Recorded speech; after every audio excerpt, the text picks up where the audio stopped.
What's up, everyone? Welcome back to another week of Supercharged with Dr. V. Quarantine time has been such a special time for me because it's allowed me to catch up on all the things that I've wanted to do, like make videos. Thanks to all the free time that I had, I was able to create the Supercharged with Dr. V series to share with you the topics about health, medicine, and life that are the most special to me. But as the start of my residency training is approaching, I'm sad to say that the Supercharged with Dr. V series is coming to an end. Of course, I will continue to post content on my Instagram and my Facebook, but it'll be more in the form of posts, not as much videos. The videos definitely won't be as consistent or frequent as they have been in the last few months. But I think this is a great opportunity to just thank you for all of your support. I'm really glad you guys have been enjoying this content, sharing it with your friends and family. It truly means a lot to me, and it gives me more motivation to keep coming out with better and better content that you may enjoy. Okay, done with all the warm and fuzzy stuff. Let's get started on our topic for this week, our unmet needs as humans. Now, this might sound dark, but as humans, we all have needs that we need to fulfill, not only to live, but to function properly. Now, of course, food, water, oxygen, and shelter are very obvious needs, but I won't be talking about the obvious ones. Well, maybe today's is obvious, but trust me, I won't let you down. Today, I want to talk about our unmet need of sleep. Now, you may be thinking, I sleep every night, how is that an unmet need? Well, let's take a deeper dive. The lack of sleep is one of the biggest public health crises of our time. Back in 2014, the CDC declared sleep deprivation as a public health epidemic. I mean, come on, we already have a pandemic on our hands. Now we have an epidemic? Unfortunately, yes. Let's look at the numbers. The average teenager sleeps around 7 hours every night, when they should be getting around 9. And 1 out of every 3 adults in America report getting less than the recommended 7 hours of sleep. And if these numbers don't seem significant to you, then the research shows that just having 1 or 2 hours of less sleep every night can dramatically impact the way that your body functions. So let's see what that impact is. Sleep deprivation increases daytime fatigue, obesity, diabetes, blood pressure, migraines, burnout at work, cardiovascular disease. Let's stop at that one there. During daylight savings time, there's a 24% increase in heart attacks the day after we lose an hour. And when we gain an hour, there's a 21% decrease. But let's keep going. Car accidents, suicide rates, cancer. Let's stop at this one. Cancer of the prostate, bowel, and breast are linked to sleep deprivation. The World Health Organization actually lists nighttime shift work as a probable carcinogen because of the disruption of sleep-wake rhythm cycles. And the last one, death.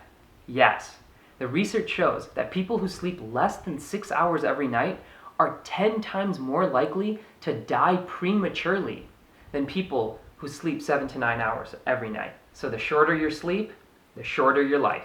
Now let's talk about what sleep deprivation worsens, if that wasn't bad enough already. It worsens your cognitive function, which includes your memory, your decision making, your high risk taking behaviors, and even the development of Alzheimer's. It worsens your mental health, your metabolism, and your immune system. Did you know that just getting 4 less hours of sleep for one night can decrease the natural killer cell activity, which are cells that make up just part of your immune system, by 70%? Now, if you think this was not bad enough, then let me tell you that sleep deprivation goes down to your genetic code and messes with your genes. Matt Walker, a brain scientist who's trying to understand why we sleep, studied the gene activity of participants who slept 6 hours a night versus 8 hours a night for just 1 week. And his team found 711 genes to have altered activity. Half of those were increased and the other half were decreased. The half that were switched off were related to your immune system. So again, we see the immune deficiency. And the other half of the genes that were increased in activity were those that were associated with the promotion of tumors, those that were associated with chronic inflammation within the body and stress. And that leads to more cardiovascular disease. So, I hope it's clear by now that we're clearly not getting enough sleep, and that just small 1 to 2 hour deficits in our sleep can have huge negative consequences in how our body functions. So at this point, you're probably not wanting to die, and you want to know how you can sleep better. So let's look at some basic sleep hygiene. Number 1, keep a consistent schedule. Go to sleep and wake up at the same time every day, no matter what, even on weekends, even during vacations. Regularity is key. Number 2, set up a bedtime early enough that you get enough sleep. According to the CDC, school-aged children should get about 9 to 12 hours of sleep, while teenagers get 8 to 10 and adults get 7 to 9. Number 3, don't go to bed unless you're sleepy. And if you're laying in bed for 20 minutes and can't fall asleep, get out of bed and do something else. The reason is you don't want to associate your bed with wakefulness. So the analogy goes that if you don't sit at the dinner table waiting to get hungry, then why do you lie in bed waiting to get sleepy? And for a similar reason, only use your bed for sleep. Not for watching TV or scrolling through social media, only sleep. Remember, we want to associate our bed with sleep only. Number 4, establish a relaxing bedtime routine and limit your exposure to bright lights. And yes, that includes your screens. No screen time 30 minutes before bed. Number 5, keep your bedroom at a cool temperature. Your body needs to drop its core temperature about 2 to 3 degrees to fall asleep and stay asleep. That's why sometimes it's easier to fall asleep in the winter than it is in the summer. So try to aim around having your room temperature be around 18 degrees Celsius or 65 degrees Fahrenheit. Number 6, don't try to catch up on sleep, because we can't. Sleep is not like a bank. We can't just accumulate debt and hope to pay it off at a different time. Number 7, don't eat a large meal before bedtime. I mean, if you're hungry, you can eat a light, healthy snack. And don't drink too much water either. You don't want to get up to pee too much. Number 8, exercise regularly and maintain a healthy diet. More salt consumption and less frequent vegetable consumption worsens your sleep. Number 9, avoid the drinks. And by that, I mean 2 things. 1, caffeine. Avoid caffeine in the late afternoon or early evening. And 2, avoid alcohol before bedtime. Alcohol may put you asleep, but you're not really falling asleep and getting that natural sleep that you need. Your brain is not getting into the same rhythm cycles as you would naturally.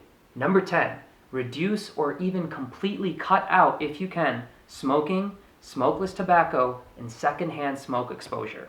And number 11, try to reduce any factors that increase your stress. Stress is your sleep's enemy, whether it's stress at work, or food or housing insecurity, or family problems, or anything else that may lead to long-term stress. So there you go, friends. I hope this video helped you see sleep in a different way. We shouldn't just brush it off or take it for granted, but we should consciously make an effort every night to get good, quality, ample sleep.